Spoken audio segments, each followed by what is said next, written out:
Hello, and welcome back to How to Have Effective Meetings. Today we're going to be covering who to have at meetings. Hopefully you've watched the introductory video and you've also answered why in our second video. So here is video number 3. So who do you need to have in a meeting? Obviously you have your meeting organizer. This is the person that sends out that lovely meeting invite that we're all so excited to get.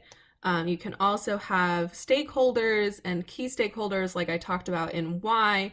We'll also go into a little bit more of their impact in the meeting as well. You'll also have the project lead. These are not to be confused with the key stakeholders. These are really the people in charge of the project or situation. You can also have technical input. Now, technical input doesn't necessarily have to be a technical person. This can be somebody from HR explaining the new organizational structure. Technical input is really kind of the nitty-gritty and the meat of why you're having the meeting. So, designing a balanced table is really one of the most important things that is often overlooked in having a meeting. So, let's go over a wonky table. I know that's listed second, but we'll start there. So a wonky table can have a person who's always dominating the conversation. They basically just never shut up. It's always just them rambling over and over. Somebody who likes to hear their own voice. You can always have people who are too quiet. They never really participate. You can also have too many or too few stakeholders. A wonky table will have no secretary, it will have no notes. You'll also have negative information sharing or repetitive information, or maybe a lack of good quality information to and from. So your meeting table is really designed with the things that I discussed earlier. You've got your project lead and meeting organizer. You've got your technical input, your stakeholders, and your key stakeholders. So you need to have a good mix of all of them. So when designing meetings myself, I like to go with a third of my attendees outside of the project lead and meeting organizers are technical input. Then you want about 50% of your other meetings to be stakeholders. These are your people that have a stake in the game, but maybe not their entire career is the stake in the game. So we've covered 33 plus 50 is 83. So that last little bit, these should only be a few people, are your key stakeholders. Now, why should the key stakeholders not always be in the meeting? Well, one, typically there are fewer key stakeholders than stakeholders. And two, key stakeholders are really what you're going to see dominating the meeting. So they're the ones that are going to really be the person who always conquers the conversation. Maybe they'll interrupt the presentation and ask questions too early. It's better to CC key stakeholders and send them good quality meeting minutes than it is to have a lot of them in the room. Focus on your stakeholders because that is where you're going to get good conversation, good, technical information, and you're going to get a really good balanced meeting.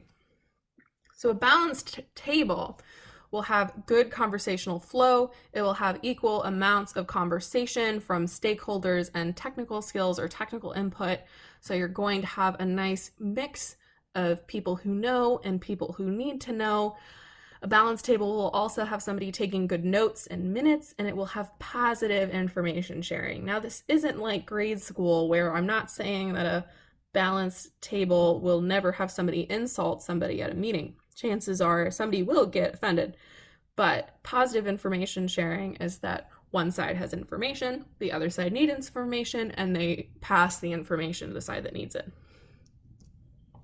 So now we get to discuss problem children. So we're going over who you should have in a meeting, but we should also cover who causes problems in the meeting and how to address them, because problem children are more likely to derail a meeting than anything else. So we'll start with a basic person that we've kind of talked about before. I'll call her Selfie Sally. Sally talks endlessly about herself. She ignores meeting topics. She may spend the first 15 to 20 minutes getting personal updates from everybody in the room. How was your weekend? How was your vacation? Let's go around the room and talk about our families, things like that. Selfie Sally is pretty much the beginning of the meeting derailer. So, how to deal with Sally.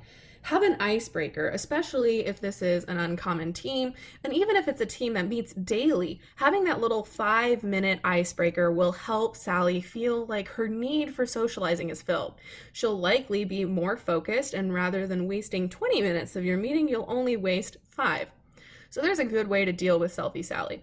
I call her Selfie Sally because she's focused on herself and also the socialization need, as we commonly see in social media, where the selfie is described as the picture taken by oneself, is mostly posted in social platforms. Next, we have overexcited Oliver. Oliver talks very loud, is often overexcited and overeager to share. He dominates the conversation. He often doesn't leave time for others. And he's not necessarily irritating, but a lot of people can find him annoying. So these are the people that talk nonstop in meetings, and you just want him to take a breath, but Lord knows he doesn't. So here's the best solution for Oliver. Cut him off. Tell him, thanks for your input. Let's hear if there are other ideas. You can also encourage Oliver to discuss it at an off the meeting clock. So say Oliver is really just going at it, and he's basically barraging somebody for their work that he's doing, maybe encouraging Oliver to say, hey, you could take this at a sidebar and discuss this after the meeting with so-and-so, whoever he's barraging. And that's how you're going to deal with Oliver, and basically cutting him off and helping the meeting get back on track. Obviously, if you have overexcited Oliver, your meeting's already been derailed, but we need to make sure that it doesn't continue. Once it's off the rails, we need to quickly put it back on in order to have the effective time. Next, we have the twins. The twins either talk to each other nonstop, or when an intense conversation happens, they only argue with each other and the meeting falls apart. These can be people that maybe the meeting needed to just be a sidebar between the two of them, or it was a conversation that needed to happen between the two of them over email, and you didn't really need to be there, and now you're bored out of your poor gourd. So the solution for dealing with the twins is to sit physically in between them. So say Jim and Steve always tackle this technical meeting you have every Wednesday at 10. They sit next to each other and they go get coffee beforehand. Sit physically in between Jim and Steve, and that'll help eliminate the twins to begin with. You can also encourage small groups to separate, or stopping arguments before they get too heated. Now, this is sometimes difficult. We'll go over how to do this best in the last webinar section. There are lots of different ways to stop arguments before they get heated. You don't necessarily need to have a safe word, but sometimes yelling something stupid is very effective. My favorite word of choice is aardvark, because it's just odd and people look at me like I'm crazy, but that usually gets me to a point where I have control of the room because everybody's focused on the fact that I said aardvark very loudly, and then we can go ahead and get back on track. Next, we have phone addicted Phil. Phil is always on his phone or laptop. He could be listening to a different conference call during your meeting, which I don't understand how you can do that, because the human brain literally cannot multitask. It's just task switching. So he's not really paying attention either way in his video call or in the meeting he's sitting in. And Phil likely won't contribute to your meeting. So your solution is to pull Phil aside, ask him to put his phone away, or ask if he needs to step out of the room to answer a call or an email. Another great way to do this is if you know that somebody is a phone addicted Phil before the meeting, just CC him on the meeting notice, because chances are he just wants to know it happened and he wants the meeting minutes, but he doesn't want to sit there. So if you find yourself being a phone addicted Phil or answering a different conference call, go ahead and watch that last session that I'm hosting on, the conversations and other, because we'll go over the fact that you should really be in only one meeting at a time and how to pick the best meeting for you to be in. Next, we have Quiet Quincy. Quincy is, your silent meeting participant. He won't participate in conversations. They're timid. They often struggle to offer input. Maybe they are just not a stakeholder and they don't want to talk because the meeting doesn't matter to them. In that case, Quincy picked the wrong meeting to be in, and again, we'll watch that last session and we'll go over how that he should have picked a better meeting or maybe just use the time to do some work. Quincy may also have social anxiety. They may not be confident in themselves or their work, and they may overall have a variety of issues, and maybe they'll need special accommodation. Quincy may also have hearing problems and may not be fully, able to hear or understand the meeting. So there's lots of different ways that Quincy can participate. So we're going to go over 2 solutions. A, if you know that they are confident in themselves and you feel comfortable asking for their input during the meeting, directly ask for Quincy's input. This is if they're timid and they struggle to offer input, or maybe they need extra time to formulate their thoughts and words into sentences they say out loud. But be careful when you do this, because if Quincy has social anxiety, you can really put them on the spot and you can really make them very uncomfortable. So you want to be careful when you do this. Solution B is if you're concerned about social anxiety or confidence, or maybe they weren't supposed to be in the meeting, call Quincy aside after the meeting and ask if they have any ideas or input. Often people will interact with you better one-on-one than they will in that large group setting. At this point, if you've called him aside and you've asked if they have any ideas or input, they may also tell you, hey, I'm not really sure I'm supposed to be involved in this. It really doesn't have anything to do with my work, and I don't feel like this meeting was really necessary for me.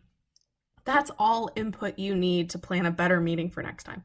So I would highly recommend doing solution B rather than solution A, unless you really need his ideas or input and you know that they are a key technical person. Next, we have speed talking Sarah. Sarah talks very quickly. She often stumbles her own words or talks so fast she is hard to follow. She can make meeting attendees very uncomfortable, and they may often get distracted because she talks so fast. She can also make them feel very unconfident in themselves because she is, babbling on and on about technical information she's comfortable with at a very fast pace. And so people will have a hard time understanding her. She may not stop for questions. So Sarah can be a hard person to interrupt because she talks so quickly. There's barely a breath to get in to ask her for something else. So the best solution is to actually cut Sarah off, ask her to repeat herself slowly. Maybe if you can catch a word or a phrase that you didn't understand, you can say, Sarah, can you stop? I didn't quite catch what such and such means. Or you can ask her to talk slowly for the recording or for the minute taker. You can also let her know that there is plenty of time in the meeting, or maybe if she's explaining technical content to a specific individual, you can ask her to do a breakout session afterwards. She's not going to get offended if you let her know that there's plenty of time, or if you ask her to speak slowly for a specific purpose. And she's definitely not going to get offended if you ask her to provide technical input in a breakout session later. So, wow, we covered a lot of problem children in a very short amount of time. Next time, we're going to cover difficult discussions, conversation techniques, and communication involving in meetings. So there's so much more information to cover, and I hope you have been enjoying this webinar so far. I look forward to seeing you in our next meeting. Thank you so much again for tuning in to How to Have Effective Meetings, a webinar series. If you find you have any questions about this video, or if you want more information or resources, please feel free to email me at the email on the screen. You can also go down below and drop a comment, and I will be more than happy to answer your questions or concerns. Thank you again so much for tuning in to Who Do You Have in a Meeting, and have a great day.